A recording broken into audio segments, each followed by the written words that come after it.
வணக்கம். டான் தமிழொலியின் பிரதான செய்திகளுடன் குணம் துஷந்தன். முதலில் தலைப்புச் செய்திகள்.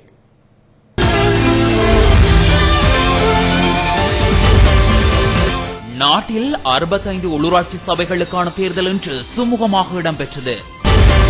ஜாழ் நெடுந்தீவு பிரதேசத்தில் 100% வாக்காளர்களும் வாக்கெடுப்பு நிலையங்களுக்கு விஜயம் செய்திருந்ததாக ஜாழ் மாவட்ட அரசாங்க அதிபர் ஏம்பல்டா சுகுமார் தெரிவிப்பு. ஐக்கிய மக்கள் சுதந்திர முன்னணி எவரையும் பலாத்காரப்படுத்தி தம்பாக்கம் சேர்த்துக் கொள்ளவில்லை என அமைச்சர் எஸ்.எம். சந்திரசேன தெரிவிப்பு. மும்பை குண்டுவெடிப்பில் காயமடைந்த மேலும் ஒருவர் உயிரிழந்ததை தொடர்ந்து பலியானவர்கள் எண்ணிக்கை 22 அதிகரித்துள்ளது.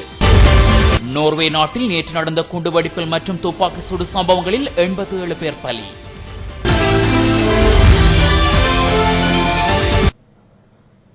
சிறிய இடைவெளியை தொடர்ந்து செய்திகள் தொடரும்.